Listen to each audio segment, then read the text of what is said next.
सुप्रभात छात्र मित्रों, मैं मलिक रियाज फिर से अपने YouTube चैनल पर आप सर्व का हार्दिक स्वागत करता हूं। छात्रों मित्रों, आज हम 12 आर्ट्स के अंदर आता, हिंदी के अंदर आता 19वां जो पद्य है वो 19वां पद्य आज हम देखने वाले हैं।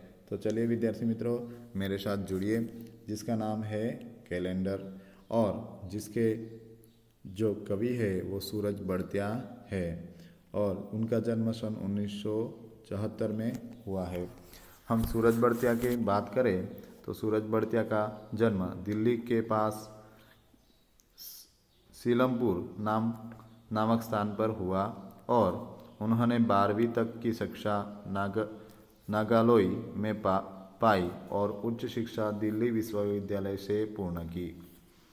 वर्तमान में वे दयाल बाग एजुकेशन इंस्टीट्यूट में सहायक प्राध्यापक के रूप में कार्यरत है। सन 1997 से कविता लेखन कर रहे हैं। राष्ट्रीय दैनिक समाचार पत्र पत्रिकाओं में समीक्षा, कहानी, कविताएं, लेख आदि प्रकाशित होते हैं। इसके अतिरिक्त संघर्ष, युद्धरत, आम आदमी और दलित अस्मिता आदि पत्रिकाएं का भी संपादन उन्होंने किया है। आगे हम देखेंगे कि सूरज बड़त्या मूल रूप से दलित साहित्यकार है जिन्होंने दलित समाज को आगे प्रस्तुत करने की कोशिश की है। अनेक कहानी संग्रह, कॉमरेड का बक्सा का कई भाषाओं में अनुवाद भी हुआ है।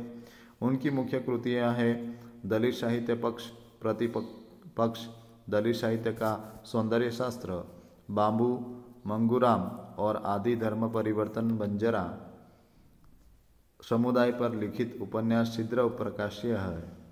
उनकी रचनाओं में मुख्य रूप से आदिवासी महिला, उनकी जो रचनाएं है उसके अंदर आदिवासी महिला और दलित महिला, किन्नर समुदाय और अल्पसंख्याकों से जुड़ी समस्याओं का वर्णन किया गया है।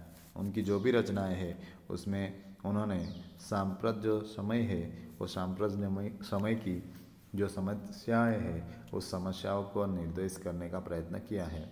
प्रस्तुत कविता कैलेंडर में एक विध कार्य से उबे हुए नौकरी पेशा व्यक्ति के जीवन में व्याप्त निरस्ता का वर्णन है। कैलेंडर की तरह रोज अपने आप को बदलने वाले कवि के जीवन में कहीं कोई नयापन नहीं लगता। हम अपना जीवन जीते हैं विद्यार्थी मित्रों, कई बार ऐसा होता है कि एक जैसा जीवन जीते जीते कभी हमें भी जो है हमारे जीवन से लगाव कम होने लगता है। तो देखेंगे कि इस काव्य के अंदर क्या कहा है। घर और दफ्तर में कैलेंडर टंगा है। घर और दफ्तर में कैलेंडर टंगा है। एक कैलेंडर नाम की जो रचना है, एक सामान्य रचना, जो कैलेंडर एक सामान्य, हम उसके तरफ कभी अभिमुख भी नहीं हुए, मगर यहाँ पर जो हमारे कवि है उन्होंने इस चीज़ को यहाँ पर प्रस्तुत करने की कोशिश की है कि घर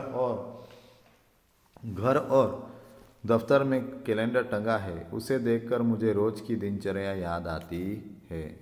हर रोज हम भी आज समझ लो कि आज हम क्या जो दिनांक है उस दिनांक के हिसाब से अगर हम जीना शुरू करते हैं तो आज का दिनांक के हिसाब से हम जीते हैं। हर रोज़ हम जो है वो उसकी दिनचर्या के आदी हो जाते हैं। इसीलिए यहाँ पर कवि कहते हैं कि घर और दफ्तर में कैलेंडर टंगा है, उसे देखकर मुझे रोज की दिनचर्या याद आती है। उसे देखकर मुझे रोज मेरी जो दिनचर्या है उसे याद कर लेता हूँ।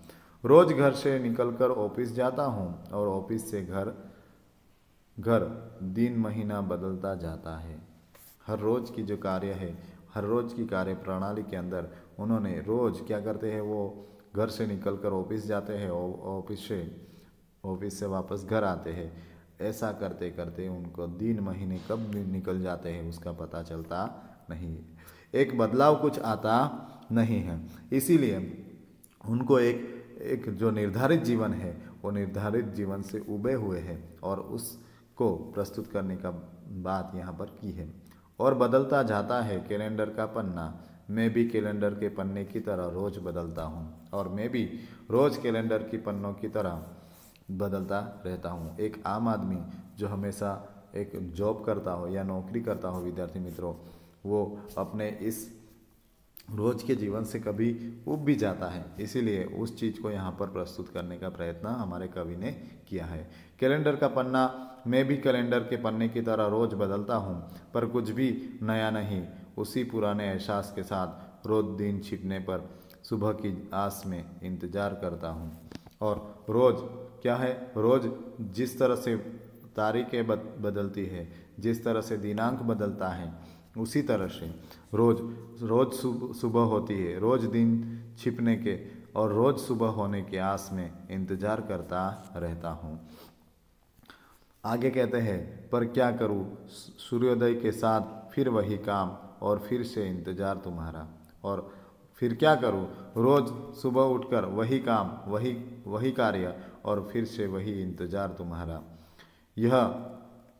यह जानते हुए कि सुबह की रोशनी की तरह तुम कभी नहीं आओगे सूखे बरगद को हरी तिमा देने। और यह जानने के बावजूद कि तुम कभी नहीं लौटोगे मेरा हाल पूछने के लिए, फिर भी रोज सूखे पत्तों की तरह यानी हर रोज सुबह के से शाम में इस रोशनी में गुजार देता हूँ। सुबह की रोशनी की तरह तुम कभी भी नहीं आओगे, यानी सुबह की जो रोशनी है वो शाम में ढल चुकती है। सूखे बरगद की तरह जैसे हर चीज़ हो जाती है, वैसे ही हरी तिमा देने आप कभी नहीं लौटोगे।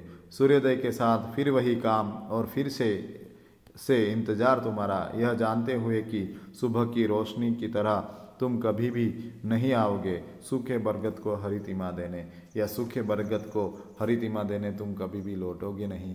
इसीलिए ये कार्य को आप एक जो नयापन कभी भी आता नहीं है, इसीलिए कवि इस चीज़ से बिल्कुल विमुक्त हो जाते हैं और ये वर्णन करते हैं। तो यहाँ तक के हम देखेंगे छात्र मित्रों, आगे क्या लेक्चर में हम वापस मिलेंगे। तब तक के लिए आप अपना ख्याल रखिए, आपके परिवार का ख्याल रखिएगा। आभार, धन्यवाद।